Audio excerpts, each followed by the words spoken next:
খুলনার মানুষটা একটু কুড়ে হয়। খুলনা স্কুল কলেজে মাঝে মাঝে বাংলা ছবি দেখতে যেতাম, আমাদের দেখে ভয় পাচ্ছে গ্রামের ছেলে। আমার দুলোভাই খুব ভয় পাচ্ছে, গেটটা খুললো, দুলোভাইকে তার ওয়াইফকে তার কাছে পৌঁছে দেবেন, যদি মারা যায় রাত্রে সকালবেলা আমাদের খবর দেবো, আমরা এসে দাফন কাফন করে আব্বু বলে দিছে আপনার কোনো ভয় নেই। প্রশ্নের গভীরে, চিন্তার নতুন আলোকে, যেখানে উঠে আসে সময়ের গুরুত্বপূর্ণ বিষয়, যেখানে মুখোমুখি হন বিশিষ্ট ব্যক্তিত্বরা। এটি প্রাইম টক, এমবিটিভি বাংলার বিশেষ আয়োজন। গভীর আলোচনা, গুরুত্বপূর্ণ মতামত এবং সত্যের অনুসন্ধানে প্রাইম টক, কথার গভীরে সত্যের সন্ধানে। Presented by MBTV Bangla. প্রিয় দর্শক, আসসালামু আলাইকুম। এমবিটিভি বাংলার নিয়মিত আয়োজন প্রাইম টকে স্বাগত। আজ আমরা কথা বলবো এমন একজন ব্যক্তিত্বের সাথে, যিনি আমাদের স্বাস্থ্যের জন্য কাজ করছেন। আমরা চেষ্টা করি যে ডাক্তারের কাছে যে ওষুধ খেয়ে ভালো হওয়ার, আর তিনি কাজ করছেন ওষুধ না খেয়ে শারীরিক চিকিৎসার মাধ্যমে অন্তরাত্মাকে ভালো করার একটা উপায়। তিনি মর্নিং ফ্রেন্ডস হেলথ ক্লাবের প্রতিষ্ঠাতা, এবং সকালবেলায় যে একটা মানুষের শুরুটা কেমন হবে, কিভাবে তার দিনটা ভালো যাবে, শারীরিক প্রতিবন্ধকতা দূর করে কিভাবে সামনের দিকে এগিয়ে যাবে, তাই নিয়ে কাজ করছেন আমাদের শেখ তারিকুল ইসলাম তারিক ভাই। তো আমরা সরাসরি তারিক ভাইয়ের সাথেই কথা বলবো। আজ শুনবো আপনার কর্মজীবনের কথা। তার আগে আপনার সম্পর্কে একটু জানতে চাই। আমি শেখ তারিকুল ইসলাম তারিক, আপনাদের এমবিটিভি বাংলা, আপনাদের সহ আপনাদের শ্রোতা দর্শক ফ্যান ফলোয়ার যারা আছে সবাইকে আসসালামু আলাইকুম। আমি আসলে ছাত্র জীবন থেকে খুলনা মডেল স্কুল, পরে কলেজ জীবনে খুলনা সুন্দরবন, তখন 90 শেষের দিকে এরশাদ বিরোধী তুমুল আন্দোলনের মুখে আমাদের নানান ডিস্ট্রিক্টে আমাদের ছুটি বেরোতে হয়েছে, এবং সাংঘাতিকভাবে পুলিশের নির্যাতনের শিকার হয়ে আব্বা শেষমেশ বাইরে পাঠা দিতে বাধ্য হলেন আমাকে। তো তখন আমি ইরান হয়ে তুরস্ক চলে গেলাম। তো তুরস্ক যে আমি ওখানে আপনার একটা বাড়ি জব করতাম, পাশাপাশি একটা ক্লাবের ইনস্ট্রাক্টর হিসেবে, প্রশিক্ষক হিসেবে আমি শারীরিক চর্চা ওদের প্রশিক্ষণ দিতাম। তো সেই ক্ষেত্রে ওখান থেকেও আমার একটা অভিজ্ঞতা চলে আসছে। আর এই বিষয়টা হচ্ছে কি, আমি ফুটবল প্লেয়ার ছিলাম, নানান ভাবে আমি এটা রপ্ত করছি। যখন ফ্যাসিস্ট তৎকালীন স্বৈরাচার সরকার, এরশাদ সরকারের আমলে আমাদের ম্যাক্সিমাম সময় ডিটেনশন, তখন বলে রাজনৈতিক বন্দী আমাদের থাকা লাগছে। তখন আমাদের সঙ্গে বিখ্যাত ব্যক্তিরা সাথে আমার থাকার সৌভাগ্য হয়েছে। তার মধ্যে মির্জা আব্বাস সাহেব আছেন, আমাদের খুলনা নুসলাম দাদু ভাই, তো এরকম বিশিষ্ট ব্যক্তিরা সাথে আমার সংস্পর্শ যার সৌভাগ্য হয়েছে। তো ওনাদের কাছে আমি একটা জিনিস শিখছি, নেতৃত্বটা আসলে এটা খোদার রহমত, নেতৃত্বটা কিভাবে আসতে হয়, দিতে হয়। সেই সাথে সাথে ওখানে শারীরিক চর্চার প্রশিক্ষক ছিলেন নাম করা ব্যক্তি, উনি বাইরে থাকেন, ওনার কাছ থেকেও যথেষ্ট প্রশিক্ষণ অভিজ্ঞতা আমার অর্জন হয়েছে। আর তো পড়াশোনা ছিল শারীরিক সমস্যা নিয়ে, তারপরে ভিডিও দেখে মোটামুটি এরপরে আমি যথেষ্ট তো আমার মনে হলো যে বাইরে থেকে দেশে এসে দেশের মানুষের জন্য কিছু করার। আব্বা খুলনার নাম করা লয়ার অ্যাডভোকেট ছিলেন। উনি শহীদ রাষ্ট্রপতি জিয়াউর রহমান আমলে উনি যখন ইরাক যুদ্ধ বন্ধে ওনাকে 19 জনের টিমের সদস্য করলো, অন্যতম সদস্য করে ইরানের এক যুদ্ধবন্দী আব্বাকে পাঠালেন তখন শহীদ রাষ্ট্রপতি জিয়াউর রহমান। আব্বা সুন্দরভাবে তখন আপনার মৌলানা সাইদি সাহেবের সাথে ছিলেন, খুলনা আলিয়া মাদ্রাসার প্রিন্সিপাল। তো এরকম বিশিষ্ট আলেম ব্যক্তি বর্গর সাথে আব্বাকে পাঠানো হয়েছিল ইরানের এক যুদ্ধবন্ধে। তখন নানান মুসলিম দেশে আব্বা ভ্রমণ করছেন যুদ্ধবন্ধে, এবং সফলভাবে শহীদ রাষ্ট্রপতি জিয়াউর রহমান দিক নির্দেশনায় সে যুদ্ধ বন্ধ করতে সাহায্য হয়। তো সেই অবস্থায় আমি তার আব্বা সবসময় পরোপকারী ছিলেন, মানুষ সেবা করতে উনি পছন্দ করতেন, সন্তানদের উৎসাহিত করতেন মানুষ সেবা করার জন্য। প্রতিটা সন্তানকে, আমরা 6 ভাই ছিলাম, এখন 5 ভাই আছি, তো পাঁচ ভাই আল্লাহর রহমতে আব্বার শিক্ষায় সেভাবে মানুষ সেবা করা সবার জন্য আমাদের একটা কালচার চলে আসছে। তো আমি যখন বাইরে ছিলাম, আব্বা স্ট্রোক করলে দেশে আসলাম। দেশে এসে তো ভাবলাম যে এরকম আমাদের খুলনার মানুষ সময় একটু পুড়ে হয়, এটা ঠিক, এটা ঠিক। একটু পুড়ে টাইপের হয়। বাইরে বসে আমি শুনেছি অনেকের কাছে, তার বাইরে বসে যারা আমরা আড্ডা দিতাম একসাথে, তো ওরা ওইখানে এক ডাক্তার, শেখ করে এক ডাক্তার ছিল রফিক ভাই, উনি আমাদের গল্প দিতেন যে আমাদের খুলনার লোক আসলে কুইরা, প্রচন্ড কুইরা, খাবে দাবে মোড়ে বসবে, কে কেমন হেঁটে গেল, কে কেমন কি করলো, এইসব দিয়ে আসলে আমরা খুব ব্যস্ত থাকি পরের সমালোচনা করার জন্য। তো যাই হোক, খুলনার মানুষজন গুলো এটা করে, চিন্তা করলাম এদের একটু স্বাস্থ্য সচেতনতা কিভাবে বৃদ্ধি করা যায় এবং কিভাবে মানসিক শান্তি প্রশস্তি আসে, এই একটা টার্গেট। আর দ্বিতীয় টার্গেট আমার একটা ছিল ছোটবেলা থেকেই, যে যে আমাদের এখানে একটা কালচার ছিল যেটা আমি ইউরোপে দেখি নাই। আমাদের এখানে 50 পরে যাওয়ার পরে আপনার এখানে মানুষজন বৃদ্ধ মনে করে, ছেলে মেয়েরা, আত্মীয় স্বজন এরা মসজিদে ঠেলে পাঠা দেয় সাদা পাঞ্জাবি পরে, তোমার এখন আর কোনো তোমার কাজ নেই, মরে যাও, তুমি রিটায়ার্ড, তুমি মরার জন্য প্রিপারেশন নাও। তোমার এখানে কোনো ইয়ে নাই। বিধায় ওনার মানসিক দিক থেকে উনি খুব দুর্বল হয়ে যায়, আচ্ছা, সাংঘাতিকভাবে দুর্বল হয়ে যায়, সেটা ঠিক। এবং উনি এক পর্যায়ে মানসিকভাবে ভেঙে পড়ে খুব শর্ট টাইমে উনি ইন্তেকাল করে দেয়। তো আমার বাইরের দেশেগুলো এটা না, বাইরের দেশে যত এজ বাড়বে তত রোগীর পোশাক, সুন্দর সুন্দর গান বাজনা, এটা সিনিয়র সিটিজেনকে আলাদা কদর করা হয়, এবং ওরা সবসময় সুস্থ ভাবে থাকে। বিদায় ওদের বয়সটা ধরতে পারবেন না, 70-80 বছর মনে বিয়ান। তো তার মানে এই না যে তারা ধর্ম থেকে বাইরে আসছে, ধর্মকর্ম থেকে ওরা অবশ্যই ভিতরে আছে এবং যথেষ্ট ভাবে তারা ধর্মকর্ম পালন করে। তো ধর্মকর্ম পালন করার পাশাপাশি আমাদের উৎসাহজনক কথাবার্তা, গতকালকে আমাদের first lady doctor Zubaida Rahman একটা সাক্ষাৎকার, গত পরশুদিন একটা সাক্ষাৎকার বললেন, রোগীদের সবচেয়ে বড় ওষুধ হচ্ছে ডাক্তারের সান্ত্বনা, যে কিছুই হয় নাই, সুন্দর একটা সান্ত্বনার বাণী, এটা রোগীদের সবচেয়ে অর্ধেক রোগ ওখানে সুস্থ হয়ে যায়। ওই বৃদ্ধ যারা আছে, বয়স্ক 50-র উপরে যাদের এই, তাদের নিয়ে আমি কাজ শুরু করলাম, শরীর চর্চা। তো সেইভাবে আস্তে আস্তে আমি খুলনাতে এই জিনিসটাকে আমি মোটামুটি ছাড়া দিতে, আমার এই দীর্ঘ জীবনে 2016 সাল থেকে শুরু করছিলাম। তো এই পর্যন্ত যথেষ্ট মানুষকে আমি ভিতরে স্বাস্থ্য সচেতনতা বৃদ্ধি করার জন্য যা যা করণীয়, সেই সাথে যারা যুবক শ্রেণী এরা উৎসাহ হলো এর শরীর চর্চার দিকে, তাদেরও আনতে লাগলাম মাঠে, তারাও শরীর চর্চার প্রতি আগ্রহ প্রকাশ করলো। এবং এই শরীর চর্চাটা আসলে রোগের নিজের সুস্থতার পাশাপাশি মানসিক দিকগুলো উৎসাহিত, মানে ভালো রাখে, সৎ কাজে উৎসাহিত করে, সুন্দর মানুষের সাথে ব্যবহার আচরণ সৃষ্টি হয়। পাশাপাশি ভালো মানুষ যারা ভোরবেলা ওঠে, ম্যাক্সিমাম ভালো মানুষ, এদের সঙ্গে মেলামেশা সম্পর্ক করার পরে এদের একটা সামাজিক জ্ঞান বৃদ্ধি পেয়ে যায়, যারা স্টুডেন্ট, ছাত্র।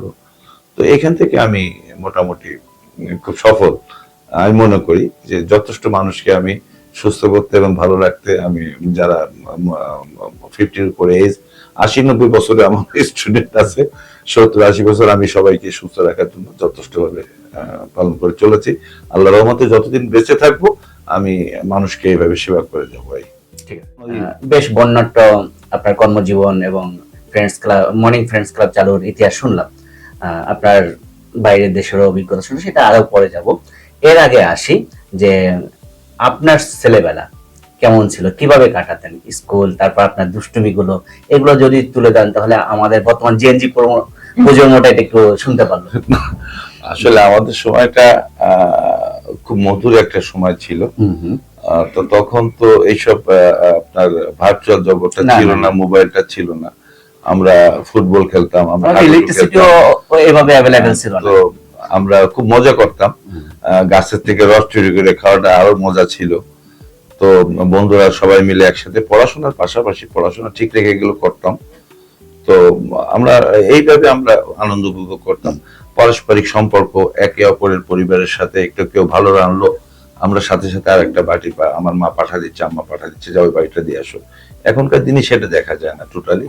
এখনকার ছেলে মেয়েরা সব হয়ে গেছে নিঃস্বার্থ, পাশের ফ্ল্যাটের মানুষ কি হচ্ছে এটাই জানতেছে না। বিদায় ছেলে মেয়েদের ভিতরে আসলে সেই পারস্পরিক যে সম্পর্কটা এরা কিন্তু এখন বর্তমানে দেখা যায় না, রাখতেও পারতেছে না। এটা খুবই দুঃখজনক। এর সাথে স্কুল পড়াইতাম, স্কুল পড়ায় মাঝে মাঝে বাংলা ছবি দেখতে যেতাম এদের সাথে। তখন তো সিনেমার ভিতরে একটা শিক্ষামূলক অনেক ব্যবস্থা, সুন্দর লাগতো, ভালো লাগতো। বন্ধুরা সবাই মিলে একসাথে স্কুল পড়ায় ছবি দেখতে যাইতাম খুলনা সোসাইটি হলে, তারপরে কি উল্লাসীন হলে, শঙ্খ হলে, মোটামুটি ছবি টবি দেখছি। বন্ধুদের সাথে খুব দুষ্টুমি করতাম, চঞ্চল প্রকৃতি ছিলাম। আর ছোটবেলা থেকে একটু নেতৃত্ব, স্থানীয় প্রাইমারি স্কুল থেকে আমার ভিতরে এটা আল্লাহ করছেন আমাকে। তো সেইভাবে আর কি আমি ছোটবেলাটা ভাবে খুব হাসি খুশি সুন্দরভাবে কাটাইছি আর কি, খুব মজা করে কাটাইছি। আমরা অনেক ভাই বোন। আম্মা, আমাদের বাড়ি সবসময় 30-40 জন রান্না হইতো। আমার মা ছিলেন একটা ওসির মেয়ে, তো বাড়ি আব্বা ছিলেন নাম করা লয়। আব্বা তো সময় দিতে পারতেন না। আমার ফুফুরা, মামারা, চাচারা সব আমাদের বাড়ি বসে লেখাপড়া শিখছে, বিদায় 30-40 জনের রান্না সবসময় রান্না করতে হইতো। গরু ছিল 8-10টা, দুধ, ছাগল ছিল। তো নানান আমাদের বিশাল বড় এলাকা নিয়ে বাড়িটা, 1 বিঘার পরে বাড়িটা। তো সেইভাবে ভাই বোন কটা ওইভাবে এক মানে পরিবারের মতন করে আম্মা আমাদের সবাইকে মানুষ করছে। তার দেওয়ার ননদকে, তার ভাই বোনদের সবাইকে আমার মা যথেষ্ট সুন্দরভাবে মানুষ করছে। অনেক মধুর স্মৃতি আমার আম্মা আব্বার সাথে রয়ে গেছে। আসলে বাল্যকালের কাহিনী আমাদেরও আছে, আমরাও 90s বয়। আর এখন তো পুজোর মতো আসলে এভাবে চলে না। এদের নানা বাড়ি দাদা বাড়িও অনেকেই দেখা হয় না, কারণ ফ্ল্যাটের ভিতরেই বড় হয়, একটা গন্ডির ভিতরে বড় হয়। তো আপনার নানা বাড়ি কোনো মজার কোনো ঘটনা আছে কিনা, যে মামাদের সাথে নানাদের সাথে, যদি একটু আমাদেরকে শেয়ার করতেন। এই তো ঘটে, নানা বাড়ি মামা বাড়ি আসলে অনেক ঘটনা ঘটে আসলে। আর আমাদের মজারটা ছিল যে নানা বাড়ি যে দুষ্টুমি করা। আমার নানা ছিল ওসি, তৎকালীন সময় বড় দরগা বলা হতো। হ্যাঁ হ্যাঁ। তো বাইরে থাকতেন উনি, বাইরে পোস্টিং। আমার বড় না, আমার নানি ছিল ভাইদের ভিতরে, মানে আমার নানা ছিল সবার বড় 7 ভাইয়ের ভিতরে। তো সেহেতু আমার নানি সবাই বড়। তো উনি ওনার যা ননদ, দেওর সবাইকে নিয়ে উনি থাকতে পছন্দ করতেন। আমার নানি অনেক মজার মানুষ ছিলেন। উনি তেনার সন্তানদের সুন্দরভাবে লালন পালন করেছেন। গ্রামের লোকজন সবাই ওনাকে শ্রদ্ধা করতো, সম্মান করতো। আর আমার মা ছিল সবার বড় সন্তান। সেই হিসাবে আমার মা একটা আলাদা একটা আদরের পাত্র ছিল সবার। তা মজার সবচেয়ে সুন্দর বিষয় হচ্ছে, বর্তমান আপন ভাই বোনের সাথে আপন ভাই বোনের সম্পর্ক থাকে না। আমার নানি তার সৎ দেওর, সৎ ননদ, যা সৎ, সবই সৎ তারা, মানে আমার নানি একা একমাত্র ছিলেন। তো উনি কেউ কোনোদিন আমরা ধরতে পারতাম না যে আমার কোন নানি কোন আপন। আমার যে 7টা নানি, আমি সব মনে করতাম একদম একই রকম। আচ্ছা আচ্ছা। এই একটা বিশাল একটা আমার নানির কাছ থেকে শিক্ষা আমার মা পাইছে বা আমার খালা পাইছে। ওই শিক্ষাগুলো কিন্তু আমার বোনরা পাইছে। একটা মার কাছ থেকে মেয়েরা শেখে, তা আমার নানির কাছ থেকে আমার মা শিখছে, আমার মার কাছ থেকে আমার বোনরা শিখছে। বিদায় খুলনা শহরে বাইরে যারা আছে আমার বোনরা সবাই আল্লাহর রহমতে, আপনাদের দোয়ায় আমার সবাই অনেক সুখী, যার যার পরিবার নিয়ে অনেক ভালো আছে, অনেক সুন্দর আছে। ভালো লাগে আমার বোনদের কথা। মামাদের সাথে কোনো মধুর স্মৃতি? মামাদের সাথে বড় মামাকে অনেক ভয় পাইতাম। আচ্ছা আচ্ছা। বড় মামা ক্যারেক্টারটা একটু ভয়ের ক্যারেক্টার। মামা, বড় মামা খুব গাম্ভীর ছিল। আম্মা সবার বড় যদিও, কিন্তু বড় মামাকে আমরা দেখলে আমরা মানে মেলা দূরের থেকে দৌড় মারতাম। ওনার সামনাসামনি না হতে হলে বাঁচতাম। আচ্ছা আচ্ছা। বড় মামা গ্রামে, আমার নানার অনেক সম্পত্তি ছিলেন, ওইগুলো দেখাশোনা করতেন।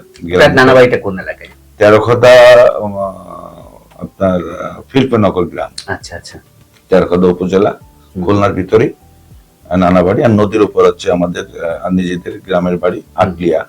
তেরোখদা উপজেলা, আটলিয়া গ্রাম। নদীর এপার ওপার নানা বাড়ি আমাদের, নদীর এপার ওপার। আর দাদা ছিলেন বড় মৌলানা, আমার দাদিও মৌলানা ছিলেন। দুজনে আপনার ইসলামের শিক্ষা অর্জন করেছেন। সেইভাবে ওনার ছেলে মেয়েকেও ওইভাবে ইসলামিক দৃষ্টিকোণ থেকে গড়ে তুলছেন। আব্বা সারা জীবন নামাজ কালাম নিয়ে ব্যস্ত থাকতেন। সাথে কয় মামা ছিলেন আপনার? আমার 2 মামা। অ্যাডভোকেট মশিউর রহমান নান্নু ছোট মামা, উনি বর্তমানে খুলনা বারের জাতীয়তাবাদী আইনজীবী সব পরিষদের সাধারণ সম্পাদক। আর বড় মামা গ্রামে। বড় মামাকে এখনো ভয় পান? বড় মামাকে এখনো আমি খুব সম্মান করি, 2 মামাকেই। আচ্ছা আচ্ছা। আমার 2 মামাকে আমি যথেষ্ট সম্মান করি, সেই সাথে শ্রদ্ধা করি, ভালোবাসি। আচ্ছা, আপনারা এখন খুলনায় আছেন? খুলনায় আছে, খুলনায় মিয়াপাড়াতে বাড়ি করছে। দুই মামা আছে, দুই মামা অনেক স্নেহ করেন আমাকে, আমার মামিরা অনেক ভালো আলহামদুলিল্লাহ। আর ছোট চাচা কাস্টম সুপারিনটেন্ডেন্ট, ওনাকে সবাইকে আমার আমা লেখাপড়া শিখাইছে। তো উনি কাস্টম সুপার মারা গেছেন, রিটায়ার্ড হয়ে মারা মেজো গেছেন। মামা? না, চাচা, ছোট চাচা। ছোট চাচা। আমার দুই মামা আলহামদুলিল্লাহ বেঁচে আছে, ছোট চাচা কাস্টম সুপারিনটেন্ডেন্ট উনি মারা গেছেন কিছুদিন আগে। আমার মা গত 1 মাস হলো মারা গেল, আচ্ছা। ইন্তেকাল করছেন। তো তার কয়েকদিন কিছুদিন আগে আমার ছোট চাচা মারা যায়। তাই খুবই দুঃখজনক ব্যাপার। তো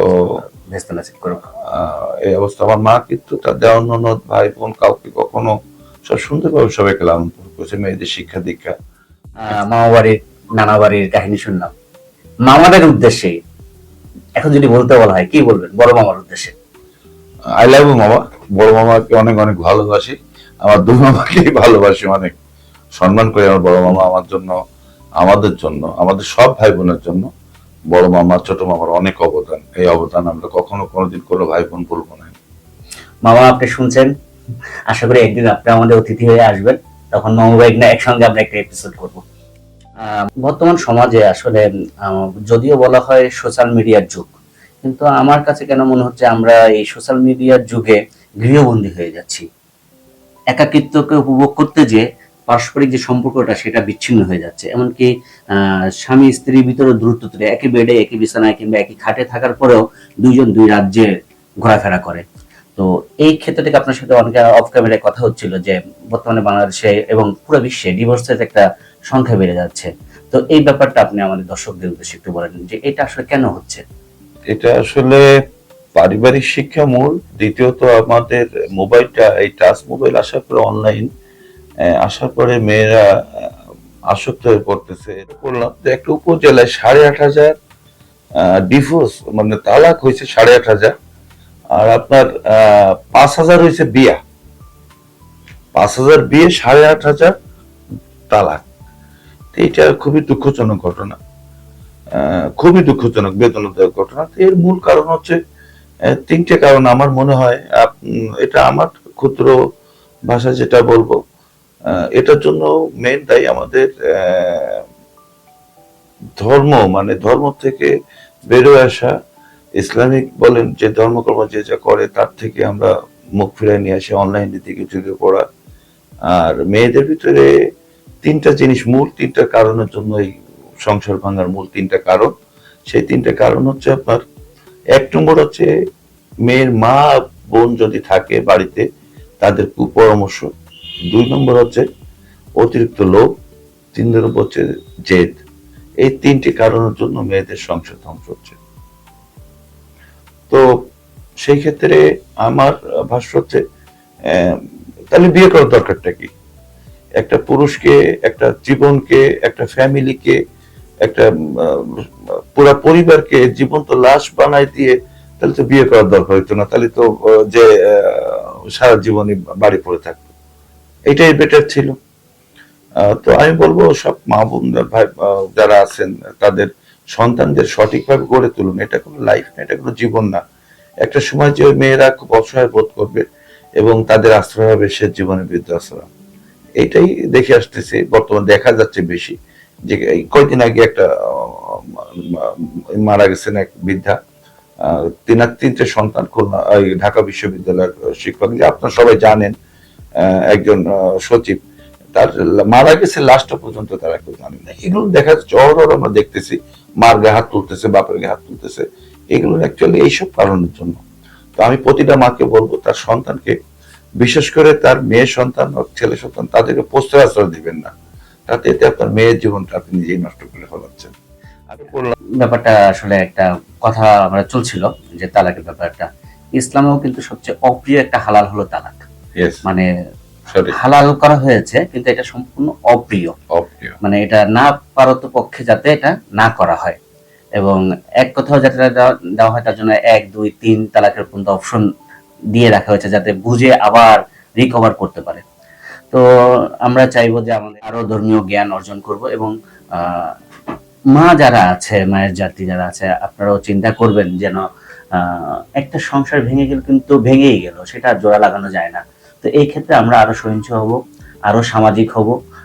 যখন একটা বিয়ে করতে গেলে দেখা যায় যে অনেককে আমরা ইনভাইট করি, অনেক সাক্ষী লাগে, অনেক কিছু লাগে, অনেক আয়োজন করে, কিন্তু দেখা গেলে একটা ডিভোর্সের সময় কিন্তু একটা সইয়ে ডিভোর্স হয়ে যায়, রাগারাগির পর্যায়ে হয়ে যায়। তো এই ক্ষেত্রে আমরা সামাজিকভাবে আরেকটু ডেভেলপ হবো। রেগে গিয়ে এই ধরনের ডিসিশন, সে ছেলে হোক কিংবা মেয়ে হোক, যাতে আমরা এটা না নিই, এটা আমার পক্ষ থেকে একটা বার্তা। তো আমরা আবার চলে যাবো তরিক ভাইয়ের কাছে। একটা মজার গল্প সে অফলাইনে বলতেছিলেন, আমি বললাম যে এটা ক্যামেরার সামনে আপনি বলেন। তো ভাই একটু শেয়ার করেন আমার সাথে। তো ক্যামেরার সামনে সোশ্যাল মিডিয়ায় প্রকাশ হবে। আমি বেশ ছোট, আমার বড় আবার বিয়ে হয়েছে তখন নতুন নতুন। তো রাত্রে 12টার দিকে আমার বাবা তখন চেম্বারে অনেক মক্কেল পড়া, আবার লয়ার ছিলেন, জুনিয়র লয়ার ছিলেন 8-10 জন। তো আমার বড় বোনকে আমার বড় দুলাভাই বেশ আঘাত টাঘাত করছে, ব্লাড টাড বেরোচ্ছে। রাত্রে আইসা রিক্সাতে লাদ দিয়ে নামিয়া, আব্বা আপনাকে আমাকে মেরে ফেলাইছে আপনার জামাই, দেখেন মেরে কি অবস্থা করছে। আম্মাকে অনেক বেল যাবে, আম্মার ডাক দিল, আম্মারে আব্বা বললো যে দরজা আটকা, ভিতরে চলে যাও।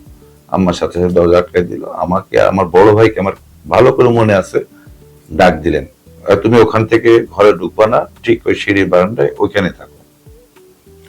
তো আব্বা আমাদের বললেন যে আমাদের দুই ভাইকে ডেকে, বড় ভাই আমাকে, যে তোমার দুলাভাইকে যে বলবা যে তোমার আপাকে দিয়ে যে আপনার ওয়াইফ, আপনি তাকে ট্রিটমেন্ট করাবেন না তাকে মেরে ফেলাবেন, আপনার কোনো ভয় নেই, সকালবেলায় তার জন্য কোনো মামলা হবে না, কোনো ইয়ে হবে না, আমরা ছেড়ে কাফন দাফনের জন্য আপনি আমাদের ডাকবেন, আমরা আসবো, একদম আপনার সাথে আমরা সহযোগিতা করে আমার বোনকে আমরা মাটি দিয়ে চলে যাব। আব্বা বলেছেন এই জন্য কোনো ভয় নেই, কোনো কেস মামলা হবে না, আর আপনার ওয়াইফ আপনি কি করবেন সেটা আপনার বিষয়।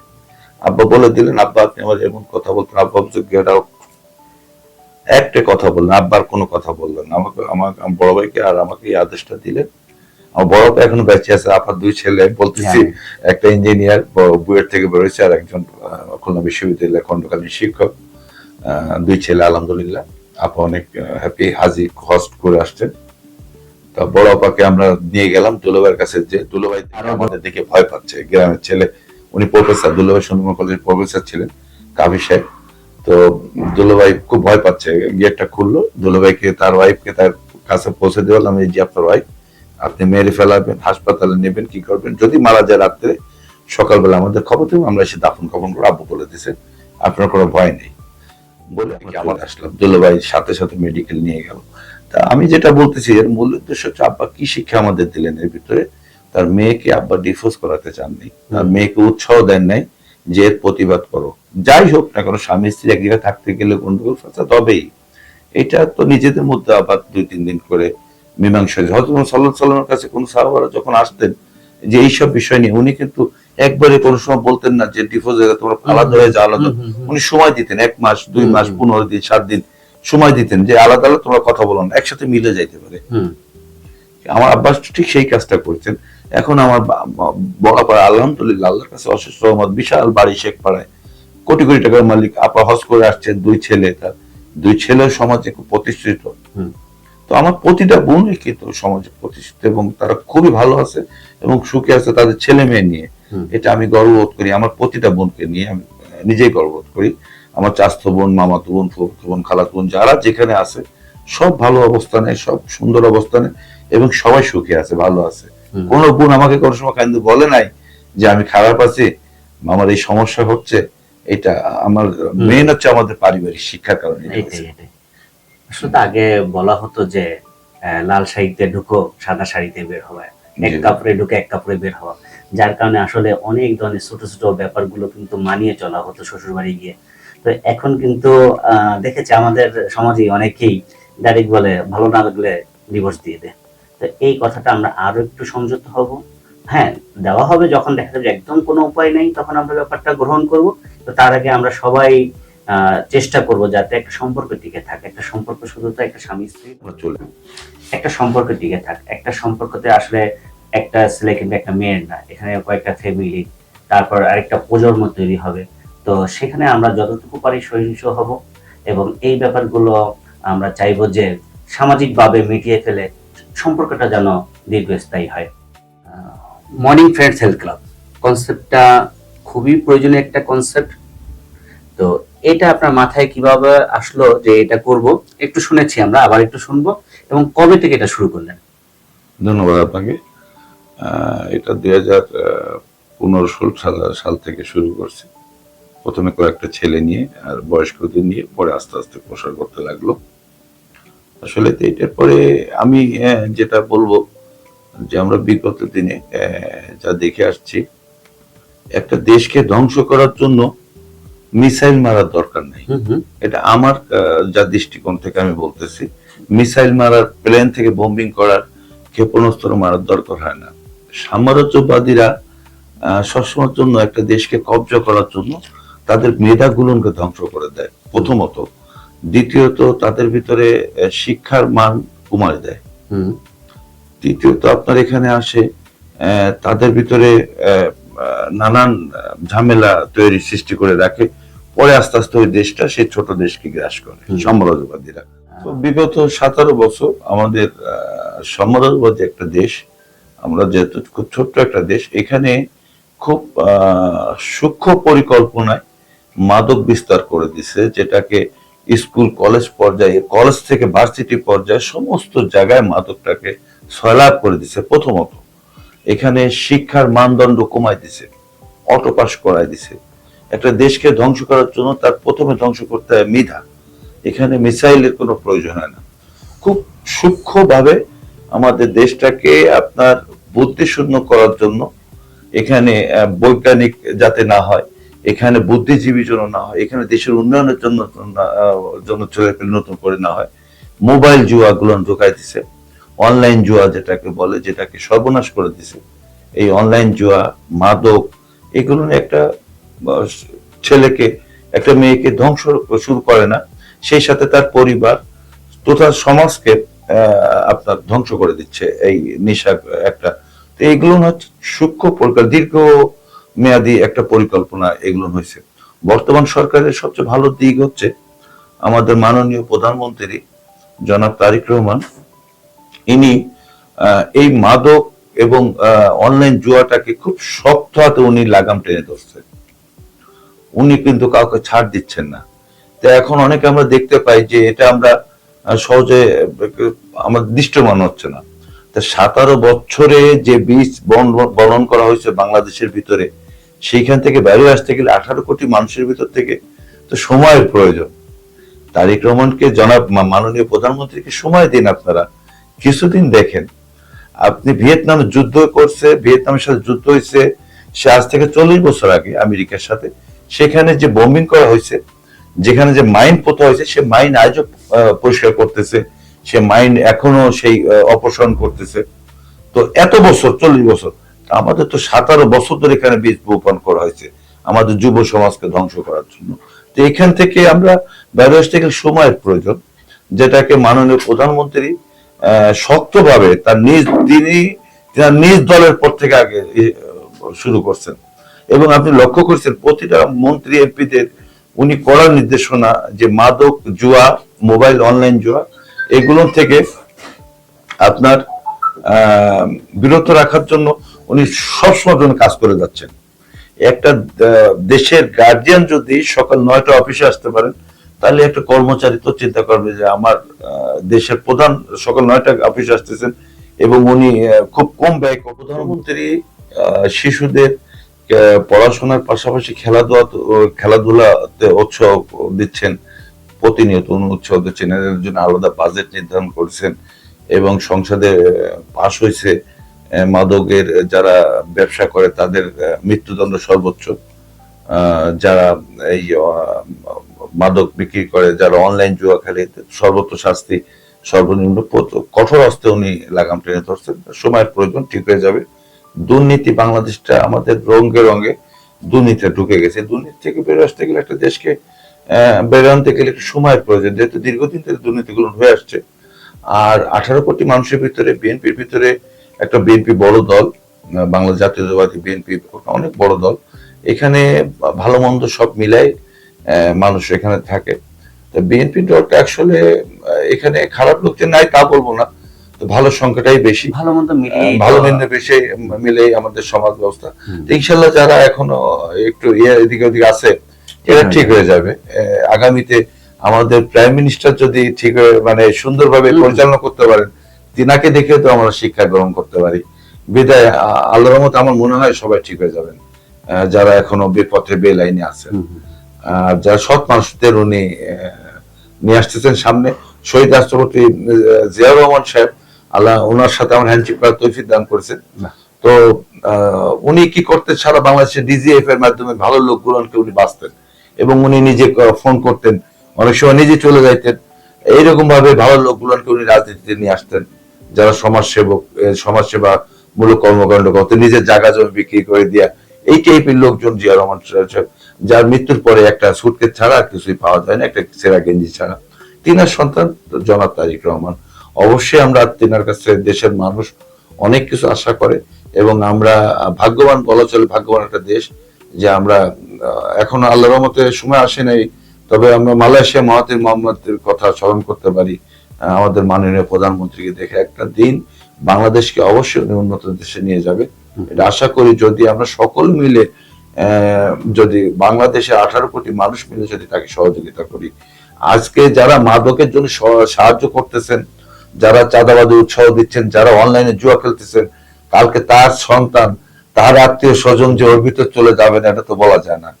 তো এখন যারা প্রশাসনিক যারা কর্মকর্তারা আছেন, ইন্ডিয়া অনেক সময় একটু ভুল পথে চলে যান। এখন ওনারাও বুঝতে পারতেছেন, আল্লাহর মতো প্রশাসনিক কর্মকর্তারা খুব অ্যাক্টিভ। ওনারাও যে ওনাদের সন্তানরাও যে এর ভিতর ঢুকে যাবে না, এটাও বলা যায় না। বিধায় ওনারাও এখন এই বিষয়টা নিয়ে খুব অ্যাক্টিভ এবং খুব ভালো ভূমিকা রাখতেছেন। আইন শৃঙ্খলা বাহিনী ধরতেছে নানান জায়গা থেকে, তাদেরকেও সাধুবাদ জানায়, তাদেরকে উৎসাহ দিবেন, তাদেরকেও সম্মানিত করবেন। একটা সময় দুর্নীতি থেকে বেরোয় আসবে ইনশাল্লাহ। আশা করি এই 5 বছর, আগামী 5 বছরের ভিতরে জনাব তারেক রহমান বেরোয় নিয়ে আসবে দেশকে। প্রথম বিষয়ে আমরা খেয়াল রাখতে হবে, দায়িত্ব যাকে দেওয়া হয়, দায়িত্ব কেউ জোর করে পায় না। এটা মহান আল্লাহর তরফ থেকে দায়িত্ব, ক্ষমতা, কর্তৃত্ব, নেতৃত্ব এটা উপর থেকে আসে। আমাদের বর্তমান প্রাইম মিনিস্টার জনাব তারেক রহমানের উপর আল্লাহ তাআলা অনেক পরীক্ষা নিয়ে প্রায় 17টা বছর তিনি বনবাস, আগে বনবাস ছিল, এখন দেশান্তর হয়েছে। সেই প্রেক্ষাপট আমরা মোটামুটি যারা এই 40 আপ আছে তারা সবাই জানি যে কোন প্রেক্ষাপটে তিনি দেশ ছেড়েছিলেন আর কোন প্রেক্ষাপটে আজকে তিনি দেশের দায়িত্ব গ্রহণ করলেন। এটা নিতান্তই আল্লাহ তাআলা যদি কারোর পরে রাজি খুশি না হয় এই দায়িত্ব দেয় না। কারণ এই দিনটা আসলে আমরা কেউ স্বপ্নেও দেখিনি যে এই দিনটা আমাদের কাছে আসবে। এমন একটা সময়, এই বাংলাদেশ আবার নতুন করে গড়ার একটা টাইম পাবো আমরা। বাংলাদেশ কিন্তু এই 5ই আগস্টের পর পরিবর্তন হয়নি, চেয়ার চেঞ্জ হয়েছে, কিছু মানুষ চেঞ্জ হয়েছে, কিন্তু স্বভাব তো আমাদের চেঞ্জ হয়নি। ওই ধরনের ক্যারেক্টার, ওই ধরনের নেগেটিভিটি অনেকের ভিতরে রয়ে গেছে। আমাদের রন্ধ্রে রন্ধ্রে কিন্তু সেই ফ্যাসিনিজম, আমিত্ববাদ রয়ে গেছে। এটা কিন্তু একদিনের চেষ্টায় কিংবা একটা অর্ডারে, একটা সুপ্রিম আদেশে শেষ হয়ে যাবে না। তারা যখন দেখবে যে দেশ ভালো করতে যাচ্ছে এবং এটাই কল্যাণের পথ, তখন কিন্তু সবাই একসাথে একটা কেন্দ্রবিন্দুতে একত্রিত হবে। সেই দিনটা খুব বেশি দূরে নয়। আমরা সংসদ অধিবেশনগুলো দেখি, আলহামদুলিল্লাহ সবাই কিন্তু খুব ভালোভাবে যার যার স্থান থেকে পারফরমেন্স করতেছে। কারণ এরা কিন্তু সবাই ভিকটিম ছিল, এরা সবাই জেল খেটেছে, বিভিন্ন সময় একই প্ল্যাটফর্মে থেকে একটা অপশক্তিকে দূর করার জন্য কাজ করে গেছে। আমাদের মনে রাখতে হবে। সেইখান থেকে যে আজকে এই সুন্দর একটা বাংলাদেশ গড়ার প্রত্যয়ে নতুন একটা প্রজন্ম আমরা দেখছি, সংসদে যারা পার্টিসিপেট করছে তারা বেশিরভাগ কিন্তু তরুণ এবং প্রবীণ, দুইয়ের সমন্বয়ে কিন্তু পার্লামেন্টটা খুব সুন্দর পারফর্ম করছে। আমার ব্যক্তিগত দৃষ্টিকোণ থেকে আমি দেখছি যে পারফর্মটা কিন্তু সবাই হচ্ছে, এবং এটা কিন্তু কেউ বিরোধিতা করতে পারছে না। বিরোধী দলের কথাও যেমন সরকারি দল বাহবা দিচ্ছে, আবার সরকারি দলের কথাও কিন্তু এর মধ্যে কিছু মতানৈক্য থাকবে, আদর্শগত থাকবে, তারপরে আমাদের একটা কেন্দ্রবিন্দু এক হতে হবে, সুন্দর একটা বাংলাদেশ গড়ব। আমি যে মেসেজটা আসলে এই প্রাইম টকের মাধ্যমে দিতে চাই সেটা হলো, কাউকে দায়িত্ব দেব, সময় শেষ না হওয়া পর্যন্ত তাকে সময় দিতে হবে। আমাদের সাংবিধানিক ভাবে একটা নির্বাচনের পর 5টা বছর সময় থাকে। আমি যদি প্রথম দিন থেকে তার বিরোধিতা শুরু করি, তার মতের মিল নেই দেখে, তাহলে তো সে কাজ করতে পারবে না। তাহলে তাকে আমাকে কাজ করার সুযোগ দিতে হবে। আমার জন্ম দৃষ্টিতে হয়তো বা কাজটা ভুল হচ্ছে, কাজটা রেজাল্ট না আসা পর্যন্ত আমাকে অপেক্ষা করতে হবে যে ভুল হবে, আর ওই দিন পর্যন্ত অপেক্ষা করতে হবে। যদি ভুল হয় জনগণ সিদ্ধান্ত নেবে। আমি ভাঙচুর করে, বিরোধী করে, দেশের নৈরাজ্য সৃষ্টি করে তাকে আবার নামিয়ে কাকে দেবেন? কে আসবে? এমন কোন শক্তি তো বাংলাদেশের জন্ম হয় নাই। দৈবক্রমে কিন্তু আসলে তাহলে তো এই 5ই আগস্টের পর আসতো। আমরা তো সর্বোচ্চ একটা ব্যক্তিকে দিয়েছিলাম, কিন্তু চেঞ্জ হয়নি। সেও কিন্তু হ্যান্ড ওভার করে দিয়ে গেছে, জনগণের উপরে দায়িত্ব দিয়ে গেছে, জনগণ নির্ধারণ করেছে, আমরা মেনে নিয়েছি। আমরা চাইবো যতদিন পর্যন্ত তার সময় শেষ না হয় তাকে সময় দেওয়া, তার ভালো কাজগুলো কে ভালো বলা। সমালোচনা আমরা করব, সমালোচনা তেমনই করব বৃষ্টির পানির মতো, এমন পরিমাণে দেওয়া যাবে না যাতে কাজ নষ্ট হয়ে যায়। আস্তে আস্তে দিতে হবে যাতে সে প্রস্ফুটিত হয়ে ফুটতে পারে। তো শুভকামনা রইল জনাব আমাদের প্রাইম মিনিস্টার জনাব তারেক রহমানের প্রতি। আশা করি তিনি আমাদের প্রজন্মের জন্য এবং আমাদের দেশের জন্য তিনি নিবেদিত প্রাণ হবেন। তার হারাবার কিছু নাই, যা হারাবার হারিয়ে এসেছেন। তার জীবনে সর্বোচ্চ ত্যাগ স্বীকার করে তিনি আজকে এই মসনদে বসেছেন। আশা করি তার কাছে আমরা ভালো কিছু পাবো। আমাদের খুলনা শিল্পনগরী, আর খুলনা ঐতিহ্যবাহী একটি শহর, অনেক ইতিহাস সমৃদ্ধ। খানে সবুর থেকে আজকে এই পর্যন্ত এসে অনেক গুণীজন এখানে জন্ম হয়েছিলেন, কিন্তু আমরা লাস্ট 2 দশকে খুলনার যে অভাবটা দেখছি সেটা হলো খুলনার নেতৃত্বের অভাব। খুলনার লোকাল মানে স্থানীয় রুট লেভেল থেকে নেতৃত্ব দেখা কিন্তু আমরা আজও পর্যন্ত পাইনি। তো সেইখানে আসলে কিসের খরা রয়েছে, কিসের অভাব রয়েছে, যে খুলনার মানুষ রাজনীতি বিমুখ হয়ে যাচ্ছে, নাকি নেতৃত্বের সঠিক জায়গায় আসতেছে না, কিন্তু রাষ্ট্রীয়ভাবে যে আমরা খুব বেশি খুলনা থেকে প্রতিনিধিত্ব করছি সেটাও কিন্তু পারছি না। তো এর কারণটা কি করুন, এবং সমগ্র প্রেক্ষাপটে খুলনার বর্তমান রাজনীতির অবস্থাটা কি? ধন্যবাদ আপনাকে। নেতৃত্বটা প্রথমত খোদার রহমত, নেতৃত্ব আল্লাহ কর্তৃক নির্ধারিত হয়ে থাকে। আওয়ামী লীগে যে জন্য ধ্বংসটা নেতৃত্ব, রাজনৈতিক নেতৃত্বের শূন্যতা, অনেক ব্যক্তিদের সামনে নিয়ে আসছে, প্রাধান্য দিচ্ছে সেইভাবে, যার জন্য রাজনৈতিক যারা ভদ্র সুশীল সমাজের রাজনৈতিক ব্যক্তিরা সবাই সরে গেছে, মুখ ঘুরে নিছে।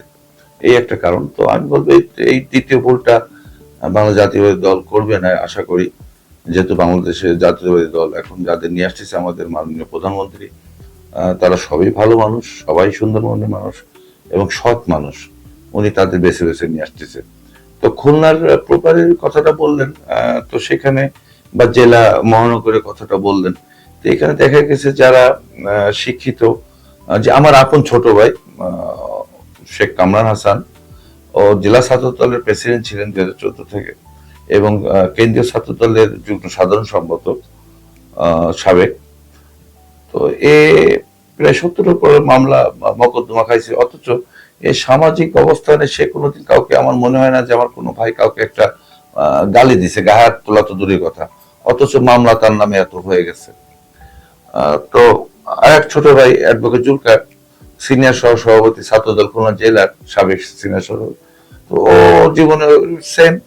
তো ওরও এরকম মামলা, প্রচুর মামলা, 23-24টা মামলা ওর নাম হয়েছে। ওর জীবনে কাউকে কোনোদিন একটা মুখ খারাপ করতে আমার বাবা আমাদের শিখায় নেই। নামাজ কালাম ছোটবেলা থেকেই আমাদের অভ্যস্ত করে ফেলেছেন উনি, যে খারাপ কোনটা এটা আমরা সবসময়। তো আমার ভাইরা কিন্তু কামরার একটা সদস্য রাখে নাই।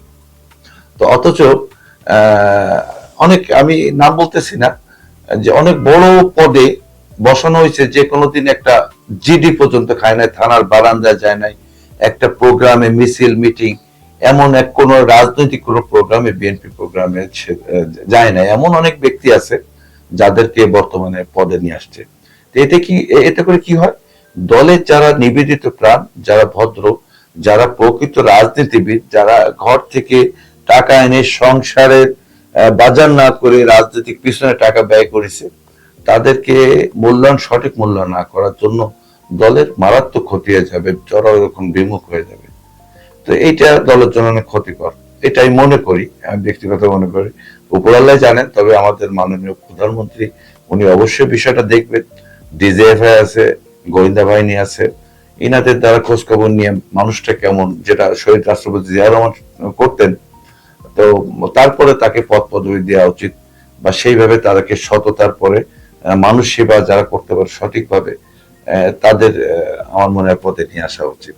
এই রাজনীতি করতে যে দীর্ঘ 17 বছরে, আমি তো 17 আমল তো গেছি, পরে দীর্ঘ 17 বছরে আমার ছোট ভাইদের কারণে, আমাদের কারণে আমার অসুস্থ মা, ব্রেন স্ট্রোকের রোগী সাইড পড়ে গেছেন, তিনাকে পুলিশ ধরে টানাটানি করছেন, থানায় নিয়ে যাবে। আমার অবিবাহিত বোন, ছোট বোন, তাকে টানাটানি করছে, নিয়ে যাবে। আমার বড় ভাইয়ের ছেলে, যার বয়স 12 বছর 11 বছর, তাকে হ্যান্ডকাপ পরাইছে, গাড়িতে তুলতে গেছে, তাকে মানুষজন ডাকছে। সবশেষে বলবো যে আমার বাবা, যে খুলনার সবচেয়ে সম্মানিত একটা মানুষ ছিলেন, সেই বাবাকে পুলিশের জিপে ভ্যানে কইরা জোর করে টাইনে, এই মোটা মানুষ 80 বছরের একটা মানুষকে টেনে তুলে নিয়ে চলে গেল থানায়। এইটা রাজনীতির জন্য খুবই খারাপ ছিল। তো কামানের বাসায় যখন পুলিশ ঢুকতো, কামানকে পাতো না, ফ্রিজ থেকে মাল জিনিস ফেলাই দিচ্ছে। আপনি অবাক ব্যাপার যে অস্ত্র আছে কামরানের ঘরে, এইভাবে সে কামরা নির্যাতিত আমাদের প্রতিটা ঘরে, যে তোষক বালিশটা ছেড়ে ফেলাচ্ছে ইচ্ছা করে। এইটা যে নির্যাতনের শিকার, যদিও এটা আমরা কোনো কিছু মনে রাখিনি, এর জন্য আমরা প্রতিশোধ করার না। যেহেতু আমাদের মাননীয় দলের প্রেসিডেন্ট, জাতীয়বাদী বিএনপির সম্মানিত প্রেসিডেন্ট, সভাপতি, মাননীয় প্রধানমন্ত্রী, উনি আমাদের থেকে বেশি নির্যাতিত। এরকম হাজার হাজার লোকজন, বিএনপি কর্মী, নেতা নির্যাতিত, যার জন্য আমরা যে আমাদের নির্যাতন করেছে বিধে আমরা তাদের পাল্টা নির্যাতন করবো না, এরকম বিএনপির কর্মীরা আশা করি না। আমরা সবসময় ক্ষমার পরে বিশ্বাস করি। তারা যারা করেছেন তারা তাদের ভুল বুঝতে পেরে সঠিক পথে দেশের উন্নয়নের স্বার্থে আসুক, এটাই আমরা সবাইকে ক্ষমা সুন্দর। আইনের পথে চলবে, যারা যতটুকু করেছে এটা আইনের মাধ্যমে, যে অপরাধ গ্রহণ করেছে সে অপরাধের শাস্তি সেইভাবে হওয়া উচিত আমি মনে করি। বন্যাটা এক জীবন কাহিনী গল্প শুনলাম আপনার কাছ থেকে। একটা বিষয় আরেকটু শেয়ার করব। আপনি বলছেন বিভিন্ন কারণে বিভিন্ন সময় জেলে গিয়েছেন, রাজবন্দী হয়েছেন। তো আমারও অভিজ্ঞতা কিছুটা আছে। তো জেল জীবনটাকে উপভোগ্য, আবার কিন্তু সংশোধনের একটা ব্যাপার এবং নিজেকে চেনার একটা সময় থাকে। তো জেলে আমি দেখেছি যে ওখানে আসলে স্বেচ্ছাতে কেউ জেলে যায় না। তো জেলে যখন যায়, জেলে আমি কোনো অপরাধী পাইনি। মানে যে কোনো কারণে ফাঁসি আসামি, সে ফাঁসির কাজটা ঝুলবে কদিন পরে, এবং সে স্বীকার করতেছে আমি খুনটা করেছি, কিন্তু খুনটার পিছনে একটা লজিক ছিল। সে কিন্তু মানে আমি দেখেছি অপরাধ বোধ দিত তার কাছে নাই, যে এটা আমি না করলে সে সমাজে আরো বড় ক্ষতি করত। তো জেলখানায় আমি কোনো অপরাধী দেখিনি, মানে সবার একটা যুক্তি ছিল। তো এরকম আরো, আবার জেলখানা কিন্তু আত্মশুদ্ধির একটা জায়গা। সেখানে যেহেতু আমার কোনো কিছু করার থাকে না, তো সেই সময়টা কিন্তু নিজেকে চেনার, তা সব করার একটা সুন্দর স্থান। তো আপনি আমাকে ছোট করে আপনার জেল জীবনের ঘটনাটা যদি বলতেন, যেটুকু মনে আছে, যে বিখ্যাত বিখ্যাত ব্যক্তিদের সাথে করেছেন, একটু যদি আমাদের সাথে শেয়ার করেন। তো বলবো, জেলখানায় যারা সাজা প্রাপ্ত হয়েছে, হয়তো মার্ডার করছে বা অপরাধ করেছে, যে কোনো এর পিছনে একটা যুক্তি আছে, কারণ আছে। তো সবকিছুর বিনিময়ে হচ্ছে আইন নিজের হাতে তুলে নেওয়া উচিত না। রাইট। আইনের মাধ্যমে যাওয়া উচিত। এখন আইন যদি আপনাকে বিমুখ করে, তার জন্য উচ্চ আদালত আছে, তার উচ্চ আদালত আছে, সর্বশেষ রাষ্ট্রপতি আছেন, মাননীয় রাষ্ট্রপতি আছেন। এই জন্য আইন কারণ নিজে হাতে তুলে দিয়ে নেওয়া যাবে না। তো এই জন্য আমরা অনেক সময় হিট অফ মুভমেন্ট একটা কিছু ঘটে যায়, জেলে যাওয়া লাগে, শাস্তি হয়ে যায়। এই রিসেন্টলি একটা ঘটনা কিন্তু খুব ভালো ভাইরাল হয়েছিল, যে এক দোষিতা মায়ের 4 সন্তান মিলে কথিত দর্শককে হত্যা করেছে। ব্যাপারটা আসলে অনেক ইমোশনাল, কিন্তু বাস্তবতার সাথে আসলে আমরা আইন নিজে হাতে তুলে দিতে পারি না। তাকে ধরে আইনের হাতে সুপর্দ করা, তাই ব্যাপারটা তাই। কিন্তু এই 4 ভাই কিন্তু যে তারা নিজেদেরকে অপরাধী বলছে না, তারা বলছে সময়ের প্রয়োজনে আমি করছি। এখানে কি আসলে আইনের প্রয়োগ এবং বাস্তবায়ন না হওয়াটা এবং দীর্ঘসূত্রিটাকে একটা কাজ করে না? এটা আমাদের এই আইনটা হয়েছে এত সহজ সরল হয়ে গেছে, বর্তমানে আমাদের মাননীয় প্রধানমন্ত্রী এটাকে শক্ত হাতে তুলে টেনে ধরছেন। যদিও তো যারা অপরাধ করতেছে, আজকে একটা অনলাইনে দেখে আসলাম, এক মাদক বিক্রেতা, আমি শর্টে একটু বুঝাই দিয়ে আপনার, মাদক বিক্রেতা তাকে মাদক সহ গ্রেফতার করে পাঠাইছে কোর্টের থেকে, তার পরের দিন সে জামিন এসে ওই থানার সামনে বেশি চা খাচ্ছে। এটা খুবই দুঃখজনক, এতে জামিন দেওয়া উচিত না। আর এই জন্য মানুষের আইনের প্রতি আগ্রহ হারায় ফেলাচ্ছে, বিধায় আইন নিজের হাতে তুলে নিচ্ছে। আইনের প্রয়োগটা যদি শক্ত হাতে, এটা যদি আমাদের মাননীয় বিচারক মহোদয়গণ যদি সঠিকভাবে এটাকে করতেন, তাহলে আমার মনে হয় আইন কারোর হাতে নিজে হাতে তুলে নেবে। আর হিট অফ মুভমেন্ট একটা দুইটা ঘটনা, বিচ্ছিন্ন ঘটনা হতেই পারে, এটা অ্যাক্সিডেন্ট, কিন্তু অহরহ হবে না। আশা করি যদি আমাদের বিচারকগণ যদি এরপরে একটু সচেতনতা বৃদ্ধি করেন। আচ্ছা, একটু গল্প, জেল জীবনের কোনো গল্প যদি আপনার মনে থাকে। জেল জীবনে গল্প, জেল জীবনে আসলে জেলে যেহেতু একটা সংশোধনী জায়গা প্রথমত, আর আমি তো জেলখানায় আমাকে নানান জেল ঘুরে নিয়ে বেড়াতাম। তো আমি থাকতাম বিশেষ করে পড়ার ভিতরে, প্রায় 30-40 হাজার বই ছিল যশোর সেন্টার জেলে তখন। আচ্ছা। তখন মির্জা আব্বাস সাহেব ছিলেন, বারগা সিদ্দিক মানে কাদের সিদ্দিক সাহেব ছিলেন, আমরা তখন 12 ছেলে ছিলাম যশোর। তো ওখানে বই পড়া আমার সময়টা কাটতো তেনাদের সঙ্গে, তেনাদের সংস্পর্শে। তো আমাদের ওনাদের কাছ থেকে শিখতাম, জানতাম যে কিভাবে নেতৃত্বটা গ্রহণ করতে হয়। নেতৃত্ব হচ্ছে একটা নেতা কাকে বলে, এটা আসলে আমরা অনেকে নেতা হইলে অনেকে ব্যাগটা নেতা হচ্ছে যে একটা নেতার আমরা বাজার বয়ে দিচ্ছি, জুতো বয়ে দিচ্ছি, তো সামগ্রিক সামগ্রিক। কিন্তু একটা নেতা আসলে তা না। একটা নেতার উচিত তার যারা সহকর্মী, যারা কর্মী আছে তাদের পানির বোতল একবার দেওয়া, তাদের ভালো মন্দ সব দেখভাল নেতা। এটা ইসলামের দৃষ্টিকোণ থেকে বলে ইমাম, আর আমাদের ইংরেজিতে বলে লিডার বা নেতা। তো একটা নেতার দায়িত্ব কি, একটা ইমামের দায়িত্ব কি, তার সাথে যারা নেতৃত্ব, তাদেরকে দেখা শোনা, ভালো মন্দ সব দায়িত্ব তার। রাইট। তার ব্যাগটা পর্যন্ত টেনে দিতে হবে, তাকে পানি পর্যন্ত দিতে খাওয়াইতে হবে, সে ঠিক মতো খাইলো কিনা, তার অসুস্থ হইলো কিনা, এগুলো দেখাবে। অনুসারীদেরকে দায়িত্ব নেওয়াটাই হলো নেতা। নেতা। কিন্তু এখন ঘটনা ঘটে গেছে, অনুসারীরা নেতারা দেবে লাগছে, এইটা ঠিক না। এটা আসল সরকার বাংলাদেশের জন্য, আগামী দিনের জন্য এটা থেকে বেড়ে আসতে হবে। এই সব আমি ওনাদের কাছ থেকে শিখছি অনেক কিছু, অনেক গল্প শুনছি ওনাদের কাছ থেকে, নেতৃত্ব কেন আসে। আমার কিন্তু টাকা নেই মেলা, আমার কিন্তু মেলা টাকা নেই, এটা বাস্তব সত্যি কথা বলতে। অনেকে টাকা দিয়ে মিছিলের লোক নেয়, অনেক টাকা ব্যয় করে নেতৃত্ব নিচ্ছে বা ইয়া নিচ্ছে। আপনারা বিশ্বাস করেন আমি কোন সময় টাকা খরচ করে আমি কোন নেতৃত্ব আমি নিয়ে নেই। তার সাক্ষী ওইখানে ওই আমাদের অনেক আছে, আরো ওখানে যারা মাঠে আছে। নেতৃত্বটা হচ্ছে মানুষের খেদমত, সেবামূলক দৃষ্টি মাথায় বিদ্যুৎ যে আমি সেবা করব, তাহলে নেতৃত্ব আল্লাহ আপনাকে আল্লাহ দিবে। এটা তো আমি বলেছিলাম যে আল্লাহর তরফ থেকে নেতৃত্ব আসে। এই জন্য মানুষ আমাকে কেন আমাকে এত সম্মান করে, শ্রদ্ধা করে, ভালোবাসে। দেখবেন যে আমাদের এলাকায় বা শহরে আমি যেখানে যাব মানুষ আমাকে সম্মান করতে, প্রচন্ড সম্মান করতেছে এবং আমাকে প্রচন্ড ভালোবাসতেছে, ভালোবাসা দিয়ে সম্মান দেখাচ্ছে। এটার মৌলিক কারণ হচ্ছে আমার সততা, ব্যবহারের মাধুর্যতা, অপরের প্রতি সম্মান, রাগকে কন্ট্রোল করা, পারস্পরিক বৃদ্ধি, সম্পর্ক বৃদ্ধি করা।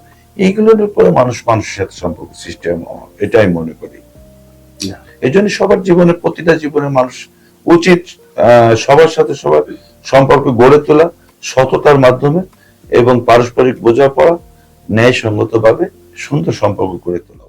ধন্যবাদ তারিক ভাই। না আসলে খুব গল্পটা ভালো হলো, আপনার কাছ থেকে শিখলাম, অনেক কিছু শেখার আছে। আসলে অল্প কিছু সময়ের ভিতরে তো সব গল্প শোনা যায় না, এখানে শিক্ষণীয় অনেক কিছু নেওয়া যায় না। তারপরও আপনার জ্ঞান গর্ব আলোচনায় আশা করি আমাদের এমবিটিভি বাংলার দর্শকরা উপকৃত হবে।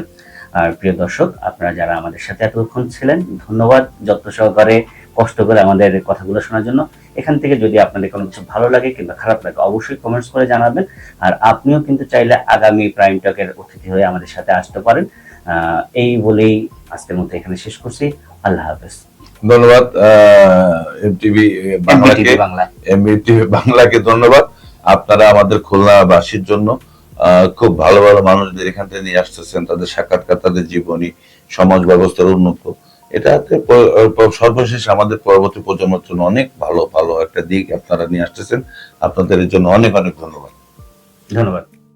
প্রশ্নের গভীরে, চিন্তার নতুন আলোকে, যেখানে উঠে আসে সময়ের গুরুত্বপূর্ণ বিষয়, যেখানে মুখোমুখি হন বিশিষ্ট ব্যক্তিত্বরা।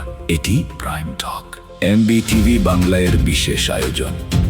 গভীর আলোচনা, গুরুত্বপূর্ণ মতামত এবং সত্যের অনুসন্ধানে প্রাইম টক, কথার গভীরে সত্যের সন্ধানে। প্রেজেন্টেড বাই এমবিটিভি বাংলা, সত্যের সাথে সারাক্ষণ।